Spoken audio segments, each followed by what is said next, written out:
அவர்கள். இதில் கூடுதல் இன்ஃபர்மேஷன் என்னன்னா, சுப்பிரமணியம் சிவா சார் கூட ஒரு 10 வருஷத்துக்கும் மேலே இண்டஸ்ட்ரியில் ட்ராவல் பண்ணிட்டு இருக்காரு இயக்குனர் மாஸ் ரவி. ஸோ அவரை பற்றியும் படத்தை பற்றியும் சார் இப்போ பேசுவாங்க. வந்திருக்கின்ற அன்பாலான அனைவருக்கும் வணக்கம். சுகரும் ப்ரெஷரும் நிறைந்த இந்த உலகத்தில் இந்த 1 மணிக்கு மேலே இப்படிலாம் ஒரு விழாவை நடத்துறது கொஞ்சம் நெருக்கடியான ஒரு நிலை தான். நாங்களே சினிமா ஷூட்டிங் அப்போ 1 மணிக்கு மேலே வித்தவுட் பிரேக் போச்சுன்னா யார் யாரெல்லாம் சுகர் இருக்குப்பா எப்பா தயவுசெய்து போய் சாப்பிட்டு வந்துருங்க பண்ணுவோம். ஏன்னா மயக்கம் அடித்து விழுந்துட்டான்னு வச்சுங்க, ஆஸ்பத்திரிக்கு தூக்கிட்டாலேன்றதால. அதனால் இந்த மாதிரி நேரங்களை உடனே முடிக்க வேண்டிய சூழ்நிலை இருக்குது. ஆனால் மாஸ் ரவி என்னுடைய அன்பு தம்பி. அவர் சொன்ன மாதிரி அன்பு தம்பி. இந்த காத்து வாக்கில் காதல் படத்தை அவரே இயக்கி நடிச்சிருக்காரு. சாலிகிராமம், கோடம்பாக்கம், வட சென்னை ரோடுகளில் நம்ம எப்படியாவது வந்துட மாட்டோமா அப்படின்னு இந்த திரைத்துறைக்காக தன் வயதையும் தன்னுடைய இளமையையும் எல்லாத்தையும் இழந்து அலைஞ்சிக்கிட்டு இருக்கிற எத்தனையோ இளைஞர்கள் இருக்காங்க. எனக்கு தெரிஞ்சலாம் ஒரு 20 வருடமாக சாலிகிராமம் ரோட்டில் அதே நிலையில் நடந்து போயிட்டுருக்கிறவங்கள நான் சந்திச்சுக்கிட்டே இருப்பேன். என்றைக்காவது ஒரு நாள் அவங்கள இந்த கலைத்துறை ஒரு முக்கியமான இடத்துக்கு கொண்டு வந்துடும்ன்ற அந்த நம்பிக்கையோடு அவங்க போயிட்டுருக்கிறத நம்ம பார்த்துக்கிட்டு தான் இருக்கோம். சில நேரங்களில் என்னென்னா, இப்போ நம்ம மாஸ் ரவியும் பல இடங்களுக்கு அவர் போய் பார்த்தவர் தான் சினிமாவை. கூட்டத்தில் கும்பலில் ஒருத்தவனா நிற்க வச்சுருவாங்க, அவ்வளோதான். சரி, இதை நம்ம மாற்றுவோம் அப்படின்னு அவரே முயற்சி எடுத்து அவரே ஒரு கதையை ரெடி பண்ணி இந்த படத்தில் பாடல்களும் அவர் தான் எழுதியிருக்காரு. அந்த இடத்தை அடையிறது இருக்குல்ல, அது ஒரு வரம். அது எல்லாராலையும் முடியறது கிடையாது. பல சினிமா ஜாம்பவான்கள் அந்த முடிவை எடுத்திருக்காங்க. உலகத்தில் சார்லி சாப்ளின்லேருந்து, நம்ம எம்ஜிஆர்லேருந்து, பார்த்திபன், பாக்யராஜ், பாண்டியராஜ், அடுத்து சில்வஸ்டர் ஸ்டாலன், உலகத்தையே 5 படங்களில் முன்னாடி புரூஸ்லி, இவங்க எல்லாமே அவங்களுக்கான கதைகளை அவங்களே தேர்ந்தெடுத்து நடித்து உலகத்தினுடைய உச்சத்துக்கு போனவங்க தான். புரூஸ்லிலாம். சில்வஸ்டர் ஸ்டாலின் ராக்கின்னு ஒரு படம், அவருக்கே அவர் கதை எழுதி பண்ணிக்கிட்டு தான் அது.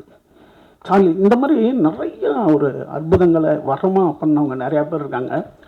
அப்படி ஒரு அடைகான முடிவை எடுத்த மாஸ் ரவியை நான் முதல்ல பாராட்டுறேன்.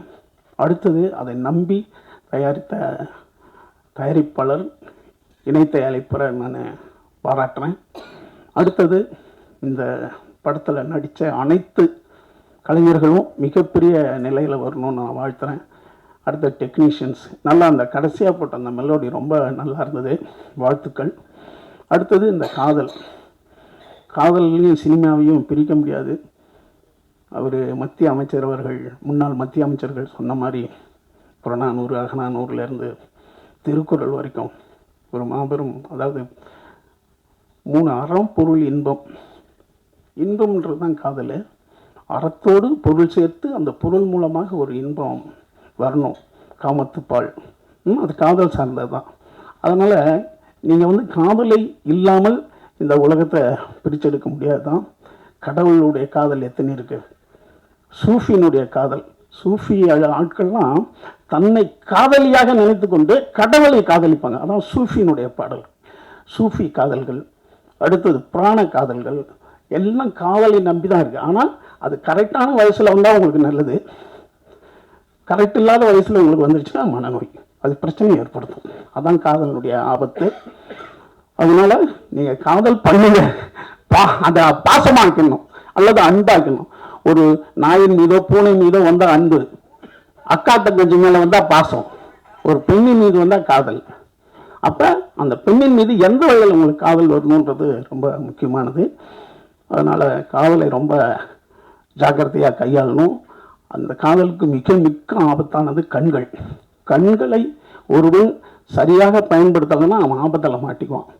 நம்ம உறுப்புகளிலேயே ரொம்ப மோசமான உறுப்பு 5 உறுப்பில் கண் தான் மிக ஆபத்தானது. நிலாவெல்லாம் எட்டி பார்த்துட்டு லவ் பண்ண ஆரம்பிப்பார் அவர். நிலாவுக்கும் நம்மளுக்கும் எவ்வளோ தூரம், 5 கோடி கிலோமீட்டரில் இருக்கிற சூரியனை பார்த்து சன்ரைஸை இவர் ரசிப்பார். கண் மகா ஆபத்தானது. கண்ணை ரொம்ப ஜாக்கிரதையாக நம்ம பயன்படுத்திக்கணும். அடுத்தது சிறப்பு சொற்பொழிவு, அதாவது அருள் ஒரு சிறப்புரை மாதிரி மாஸ்டர். உண்மையிலுமே வந்து இன்னைக்கு இருக்கிற மாடர்ன் ஃபைட்டுக்கெல்லாம் அவர் தான் குரு. டெக்னிக்கலாக நம்ம சூப்பராக மாஸ்டர் இன்னை வரைக்கும் அதே ஒரு உற்சாகத்தோட இருக்கிறது மட்டும் இல்லாமல் அவர் அடுத்த துறையை தேர்ந்தெடுத்து ஞானத்தின் வழியை நம்மளுக்கு சொல்கிறாரு பாருங்க. அதெல்லாம் சாதாரண விஷயம் இல்லை. அதை நம்ம நிச்சயமாக புரிஞ்சுக்கிட்டு அந்த துறையை நம்ம, அதாவது கடவுளுடைய இது வந்து அறிவுக்கு எவ்வளோ சரியாக இருக்குன்னு தெரியாது, ஆனால் உங்களை பக்குவப்படுத்தும்.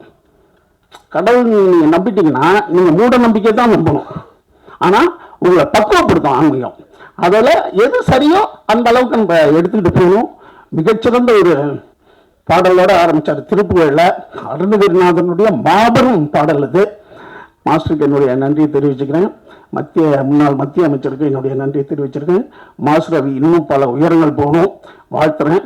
இந்த விழாவுக்கு வந்திருந்து இவ்வளோ பொறுமையாக இருந்தவங்க அனைவருக்கும் என்னுடைய நன்றி, வணக்கம். எல்லோருக்கும் வணக்கம். ஸோ காத்து வாக்கில் ஒரு காதல், என்னோட ஃபர்ஸ்ட் தேங்க்ஸ் வந்துட்டு ப்ரொடியூசர் சார் அண்ட் மோஸ்ட்லி என்னோட இப்போ I will say my dear friend Mass ரவிக்கு தான் கொடுக்கணும். Thank you so much. One of the best things இந்த படத்தில் ஒர்க் பண்ண எனக்கு கிடைச்சது வந்துட்டு அவரோட friendship. And thank you. I wish you great success. நான் இந்த படம் வந்து பல வருஷமாக we have been working on this. நான் ஏர்லி ஸ்டேஜஸில் வந்து இந்த படத்தை ஜாயின் பண்ணேன். அண்ட் ஃபஸ்ட் டைம் இந்த கால் வரும்போது, மாஸ் ரவி கிட்ட இருந்து கால் வரும்போது, என்ன இந்த வரைக்கும் நான் பண்ண கேரக்டர்ஸ், நீங்கள் என்ன விதவிதமான சின்ன கேரக்டர்ஸை பார்த்துருப்பீங்க. டிஃப்ரெண்ட் கேரக்டர்ஸாக இருக்கும், ஒரே மாதிரி இருக்காது.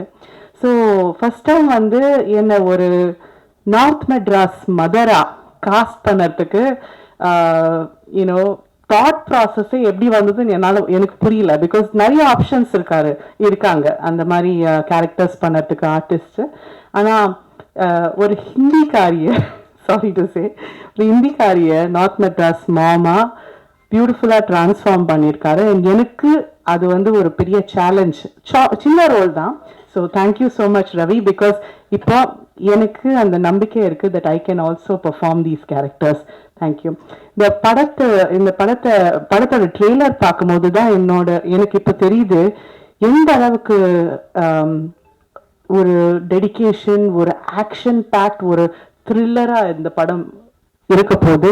ஸோ நாட் ஜஸ்ட் ஒரு லவ் ட்ராக், ஒரு த்ரில்லர் ட்ராக், ஆல்சோ ஒரு ஆக்ஷன் ட்ராக் அண்ட் ஃபுல் சஸ்பென்ஸாக இருக்க போது நான் நினச்சிட்டு இருக்கேன். That's what I am also getting. So overall ஒரு பியூட்டிஃபுல் என்டர்டெய்னராக இருக்க போது. You heard the beautiful music. Seriously sir, I love the music and songs கண்டிப்பாக ஹிட் ஆகும் நான் ரொம்பவே நம்புகிறேன். எனக்கே வந்துட்டு அங்கே கேட்கும் போது அப்படியே டான்ஸ் ஆடிட்டு தான் கேட்டுட்டு இருந்தேன். So God bless you and everybody here, all the artist, technicians, அவங்க ஹார்ட் அண்ட் சோலில் போட்டுட்டு இந்த ப்ராஜெக்டை கொண்டு வந்திருக்காங்க. ஸோ மை டியர் ஃப்ரெண்ட்ஸ் இந்த ப்ரெஸ், ப்ளீஸ் இந்த படத்தை சப்போர்ட் பண்ணுங்க. And we are hoping that Mass Ravi and Ezhil sir will keep continuing to bring great films to all of you. Thank you again. Happy new year. Happy new year. எல்லாம் அல்ல இறைவனுக்கு முதல் வணக்கம், நன்றியை சொல்லிக்கிறேன்.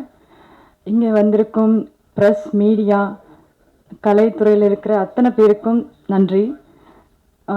Chennai production sir, Ezhilazhagan sir அவர்களுக்கும் நன்றி.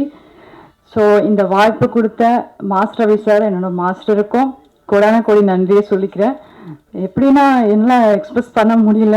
ஸோ நான் எக்ஸ்பெக்ட் பண்ணவே இல்லை இந்த அளவுக்கு ஃப்ரேமில் என்னை ரொம்ப அழகாக காமிச்சிருக்காங்க. எனக்கே அது அவர் சொல்லிட்டே இருப்பார் சில விஷயங்கள்லாம், நீங்கள் நல்லா வரும், நீங்கள் இப்படி பண்ணுங்கன்ட்டு. பட் அப்போ எனக்கு அந்தளவுக்கு தெரியல எப்படி இருக்குமோன்ட்டு. ஸோ டைரக்டர் சார் நிறைய விஷயம் மோட்டிவேட் பண்ணி எனக்கு சொல்லி அந்த கேரக்டரை ரொம்ப அழகாக கொடுத்துருக்காரு. Really I feel so lucky. இந்த படத்தில் நான் பண்ணதை ரொம்ப பெருமைப்படுறேன். ஸோ ரொம்ப நல்லா வந்திருக்கு மூவியும். பிகாஸ் ஒரு நார்த் மெட்ராஸில் இருக்கிற ஒரு பொண்ணு, அதுக்கு ஒரு அழகான ஒரு லவ் ஸ்டோரி. ஸோ தென் வந்து ஆப்சாரி அந்த மாதிரி நல்லா இருக்கும், ட்ரெடிஷ்னலாகவும். தென் லவ் ஆக்ஷனாகவும் இருக்கும், காமெடியாகவும் இருக்கும். ஸோ இப்போ இருக்கிற ஜென்ரேஷன் இருக்கிறவங்களுக்கு எல்லாருக்குமே இந்த ஒரு படம் வந்து ஒரு நல்ல ஹாப்பினஸ் கொடுக்கும்னு நான் நம்புகிறேன். ஸோ இதுக்கு எல்லாத்துக்கும் மெயின் சப்போர்ட் மீடியா ப்ரெஸ் நீங்கள் தான் சப்போர்ட் பண்ணணும். ஸோ ரொம்ப நன்றி. தேங்க்யூ.